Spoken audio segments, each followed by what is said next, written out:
Oh my word, how the tables have turned. In this video, you're going to see former Police Minister Bheki Cele being grilled in Parliament by the guy he once told to shut up.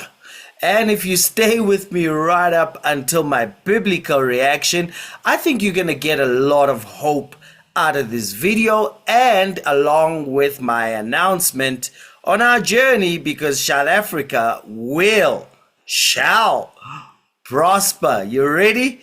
Okay, press like, let's go. Let's start 13 years ago. Former Police Commissioner Bheki Cele. What was happening? The flamboyant police chief was dogged by controversy since the beginning of his tenure. Last year, allegations that he improperly influenced 2 leases for police buildings in Pretoria and Durban surfaced. The public protector investigated it and found it was unlawful and improper. The presidency suspended him pending the outcome of a board of inquiry. This inquiry, which probed his fitness to hold office, recommended last month that he be fired. Today, news of his sacking was independently confirmed by the SABC. Cele has repeatedly denied wrongdoing and was set to challenge the Board of Inquiry's findings. Cele has also had impromptu meetings with senior ANC KZN officials, ostensibly to return to the province should he be fired. Late last year, it was speculated that Cele be given an ambassadorship. Of course, this is ANC. When you get fired, you get promoted. So he was promoted to police minister. And so now 3 years ago, he goes to attend an event in the Western Cape. And this gentleman stands up at the event and says, she was murdered on the 8th of May in Kailicha. She was stabbed 100 meters from where 6 other people were shot 5 minutes earlier. No one followed up that case. We did. Because her sister asked us to help. Do you know where we found the suspect? In the Eastern Cape. We brought him back. He is now being detained in Kailicha. We do that because we care for the community. We patrol for them. We give them training. I don't see you doing the same, sir. And I'm tired of the excuses, and I'm tired of you making this a political thing. None of these people tonight, when they see their neighbors being slaughtered on the streets, worry about your nonsense comments about the Constitution and about devolution. They worry about surviving, sir.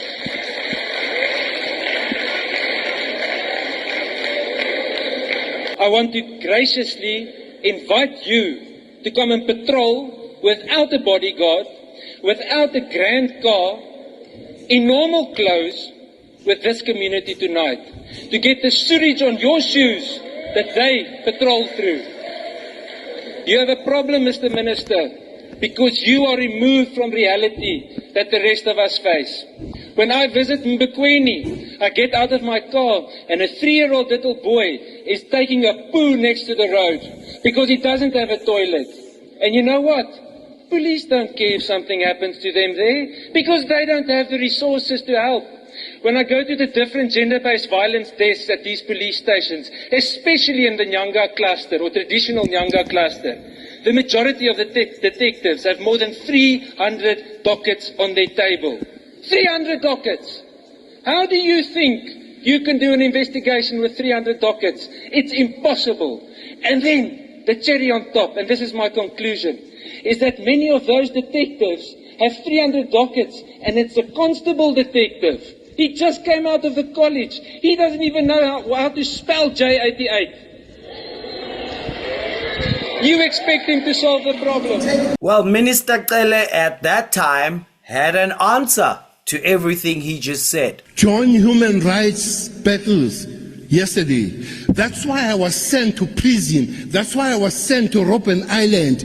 That's why I lived in the cold water. That's why I ate bad food, because I was fighting for human rights. That's why today we have human rights. Don't teach me about human rights. Don't tell me and tell about the safety of my people. I fought for it. I nearly died for it. I was arrested for it. So his answer was the standard ANC answer. We suffered for your freedom, so you shall suffer in peace under our corruption. And Ian Cameron didn't like it and he interrupted. I'm not going to take any nonsense of somebody who regards me as a gathering boy today, because you regard me as a gathering boy.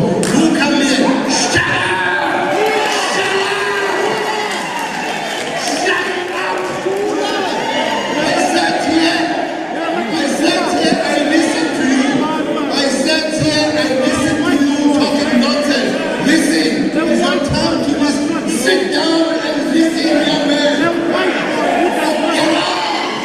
one has tried to stay away from politics when it comes to this one.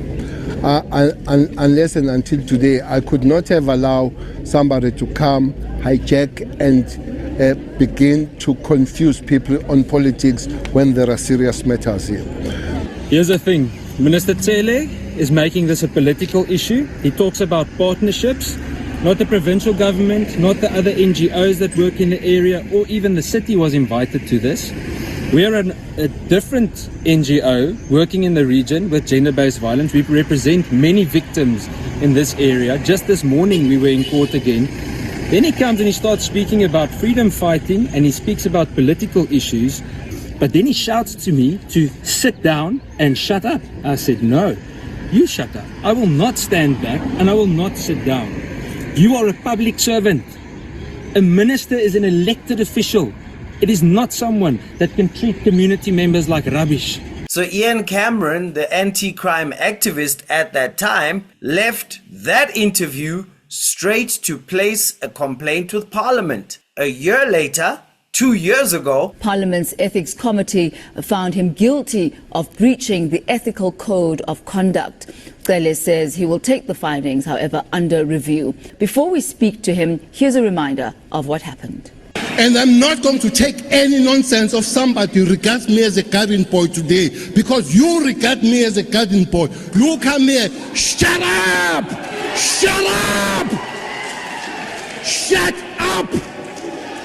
I sat here, I listened to you. I sat here, I listened to you talking nonsense. Listen, it's your time to listen. Sit down and listen, young man. Or get out! Or get out! So the ethics committee found that he was wrong and they said he should apologize, and he refused. What outcome would you have preferred? You said the apology is not necessarily something that you care about. Well, I think he should be fired, not because of me, but, you know, it's one thing to say he must apologize to me. I think Minister Cele should apologize to the country. I think he's failed in his task. During his time as the Minister of Police, more than 125,000 people were murdered. I mean, just last month in Delft alone in the Cape Flats, 30 people were murdered. And I see him parading around about Gugulethu yesterday, saying that more police will be deployed there. But ironically, that's exactly what he promised last year, just before he shouted, "Shut up" at me. When I raised exactly the same issues with him, exactly the same issues about cops being killed, about innocent people being murdered. So he should be apologizing to the country. And if he had any integrity, he would resign. You know, some people call him the Minister of Crime Scenes and Condolences because we don't see results, yet he's there for every camera opportunity, whether it's at a funeral or elsewhere. So he's just not the right person for the job. He is destroying the little that is left of SAPS. So following Kwanazi's allegations, former Minister Bheki Cele showed up in Parliament, and boy, did he drop a bombshell. He brazenly confesses to have met Cat Matlala. Where were you meeting? Beverly Hills Hotel in Durban. The Beverly Hills Hotel. Yes, sir. Do you know Beverly Hills? It's a fancy hotel.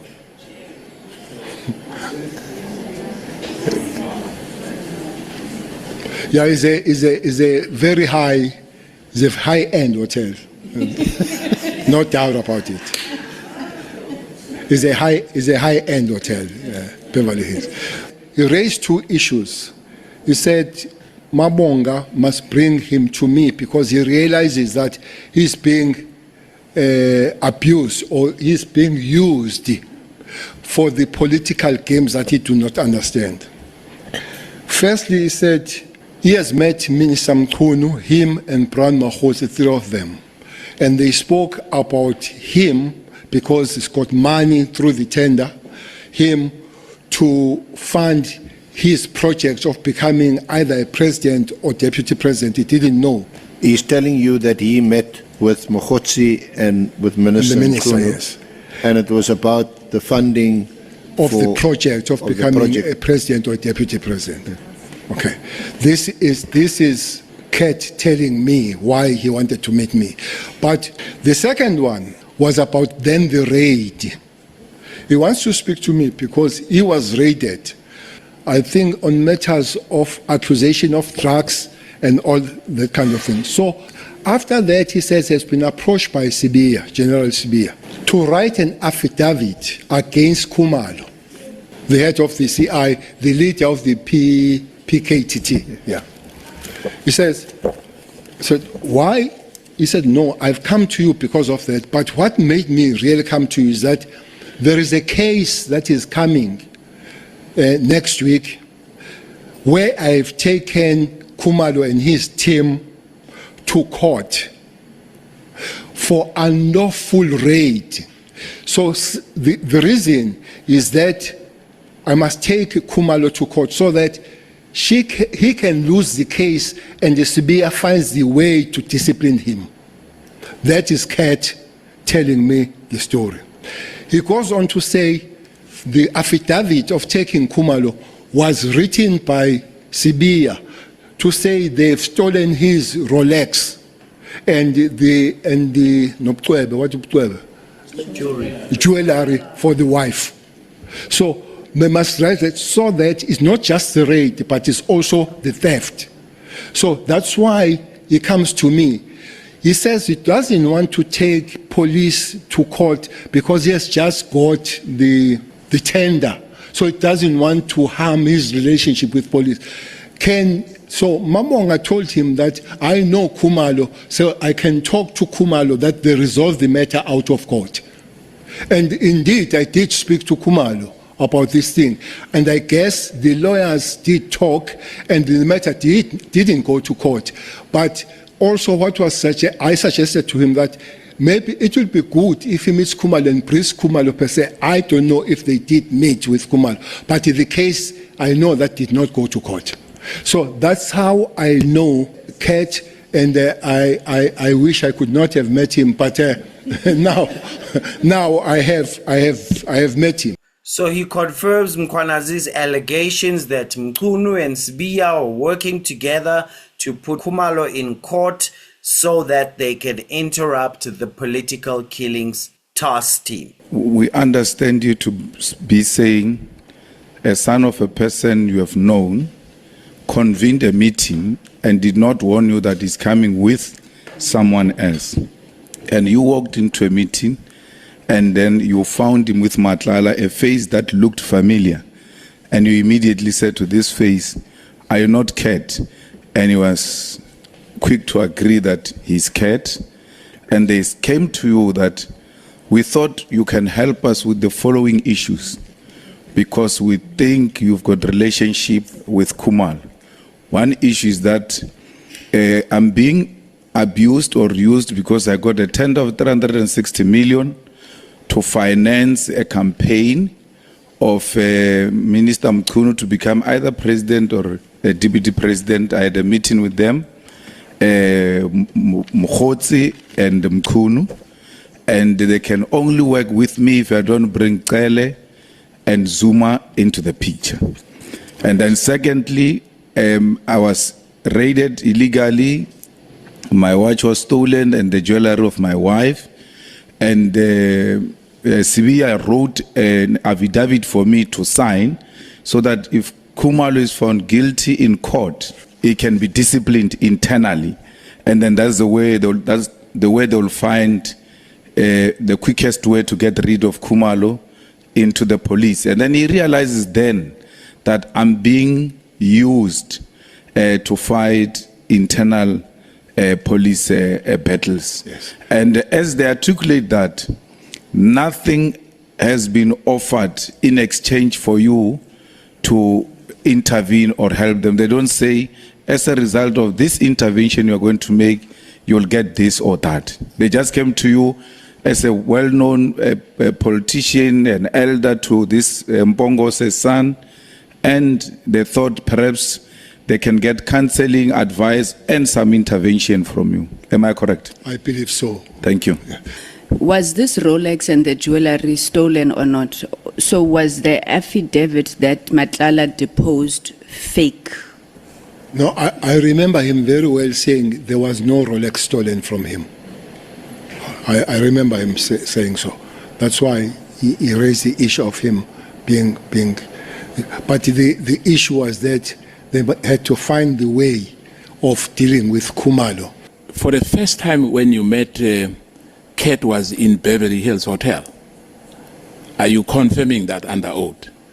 Sir. Thank you, sir. I had said that we were going to break immediately. But I can see that you are gradually coming to accept that immediately is not immediately. Yeah. The honorable members are agreeing that immediately is no longer immediate. So not only did he drop that bombshell, but he had to face the guy he said shut up to, and now that guy is the chairperson of the Portfolio Committee for Police, MP Ian Cameron. So one of the things Ian Cameron grilled him about was the fact that he had stayed at Matlala's penthouse after he says he had only met him a few times. I struggle to see how most of us, I think, would go and stay in someone's home that we don't actually know, that we've just met, that we're not close to in any way. What's the question? Is there acquaintance, or how did I stay in the house? I said, is that how you normally treat acquaintances? Do you stay in random people's houses?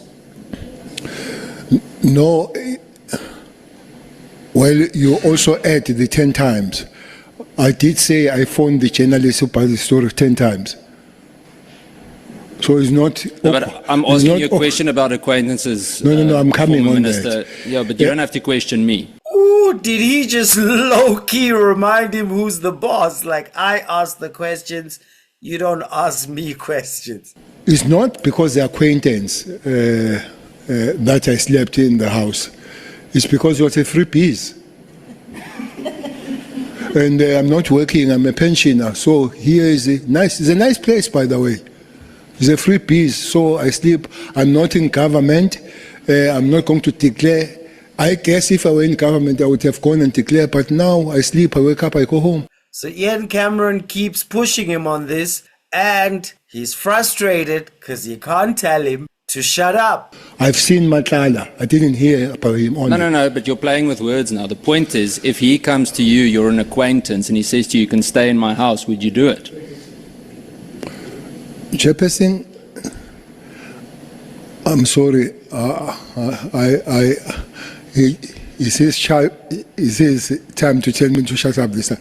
So I'm not playing with words. I'm giving an answer. I'm giving an answer. I'm not playing with words. So I'm really trying to explain. If you feel I'm playing with the word, with words, I hope I'll speak better so that what I'm saying is clear, Honourable Member. Have you ever had any other business dealings or any kind of financial interests with Mr. Matlala? Zero, nothing. Zero, okay. Specifically at Cat Matlala, I mean, it's not political interference to use Google. He was all over there. I meet whoever wants to meet me. I'm a free agent. I'm a free South African. If you want to meet me after this, we can meet. No, I'm all right. That sounds bad. I don't mean it that way. We can maybe have a coffee tomorrow. Actually, we own one meeting and to be more civil to one another, you and me. Yeah. It could not be now, but some other time. No, but I think, and we spoke quite a bit today, so Okay. I don't think there's any reason for hostility. Okay. I'm going to stick to the Cat Matlala. Oh gosh, this is painful. So that's pretty much all of his testimony throughout that day. He backed up Mkhwanazi and he burned and buried Mkhunu and Sibiya. But what got my attention is just how the tables have turned. When we were watching him shout "shut up" 3 years ago, no one ever thought that there will come a day where that man is on this side telling him, you answer me, don't ask me questions. My biblical reaction: wait on the Lord and keep his way, and he shall exalt you to inherit the land. When the wicked are cut off, you shall see it. I have seen the wicked in great power, and spreading himself like a native green tree. Yet he passed away, and behold, he was no more. Indeed, I sought him, but he could not be found. You know, when we are living in this time when the ANC and its branches have so much power over the country, pushing the country into an abyss with horrible policy, it can sometimes feel like they are so powerful that you cannot imagine a South Africa where things are turned around and we are on a path to prosperity. But I want to encourage you, as serious as it looks when it's in power, it changes like this and suddenly it's going the other way. That's why I keep reminding you that South Africa will prosper. If you look at the ANC's #1 product, which is this, it becomes so hard to believe that one day this in South Africa will look like this, and that when people go to work, it will look like this. But I believe that things do turn around if you and I stay in faith and we don't get overwhelmed by how powerful the evil force of Marxism seems to be over our country, and realize that the opposite is possible. And not only do we stay in faith, but we doing our part.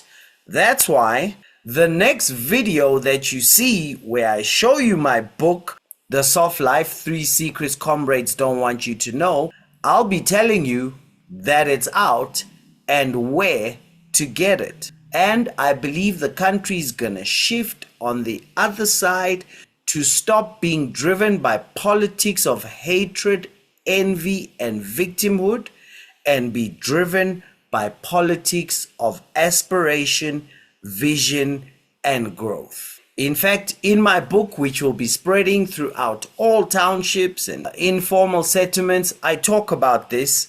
And this is not the final edited version, but I say I'm writing this book because I have a dream. A dream for every household in the neediest of neighborhoods in South Africa. Every family will have a small house, but it's clean, of standard quality. Kitchen has a fridge full of food, and they have all the basic gadgets. He raises the poor from the dust and lifts the beggar from the ash heap to set them among princes and make them inherit the throne of glory. This scripture reminds me that if South Africa can shift from the value of equality economically to the value of mobility economically, then South Africa will prosper. So in my book, I say this. It's also important to note that being poor is not an identity. Instead, it's a current position when a nation is generally prospering and when the money game is allowed to flow freely. Then the poor is not a poor class forever. And this is different from Marx's definition of the poor. In a prospering nation, almost all flat broke people will generally move up. They will go from being broke to the working class. A significant percentage will then join the middle class. Then some will become well off, while a small minority will become rich and very rich. We cannot make the country equal. We discourage national wealth when we try. However, we can easily lift the country's overall standard of living, and it can be done just by changing its citizens' mindset. That is my desire for those who read this book. Suppose every South African has a basic understanding of the money game, economics, and how we can make more money for everyone. In that case, we can vote to make it happen, and also influence and speak out. We can make it possible. The vision of preachers of equality is based on resentful jealousy or at least comparisons about what someone else has. Comparisons have a way of blinding us, blinded to where we are all going together.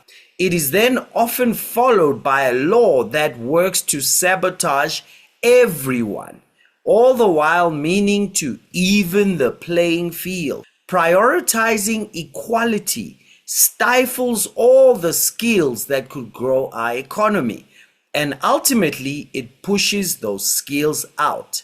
Instead, we should reward talent for the benefit of all. Otherwise, the talent will leave our people hopeless as it moves out, moving to countries that are 10 times richer than us. So take the one talent from him and give it to him who has 10 talents. For to everyone who has, more will be given, and he will have abundance.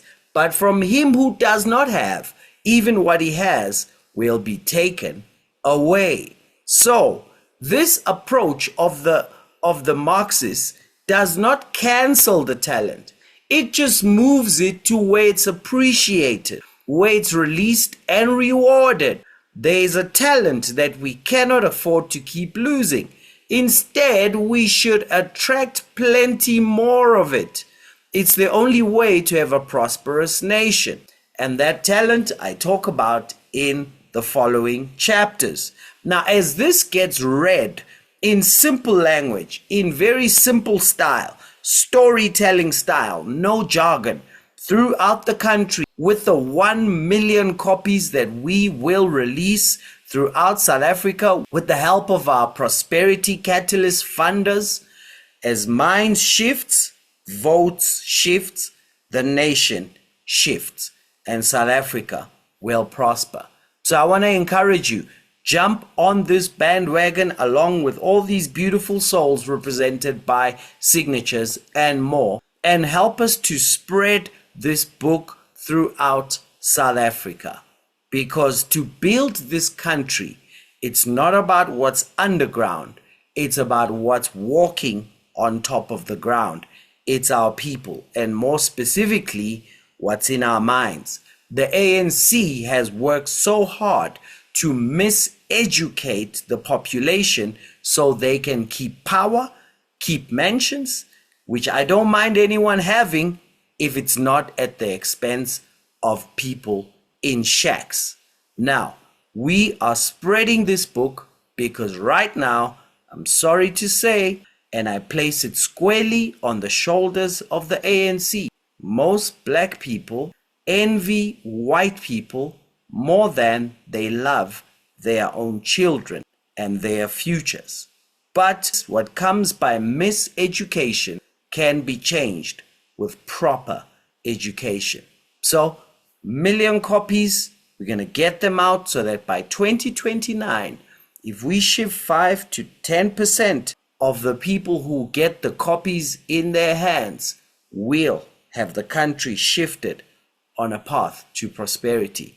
So I ask you that you go down on the link and get involved with the Prosperity Catalyst Fund. 1 million copies, and the young people will read it, will enjoy it, but they will get it. And they are the hope. At least they get the opportunity to have a prosperous future. Because if they just follow their parents, it's another sad African story after liberation. So go down and become a Prosperity Catalyst funder, and let's make history together. No man can serve two masters, because either he'll love the one or hate the other, or he'll despise the one and honor the other. You cannot serve God and Karl Marx. So let's make history together. Cheers.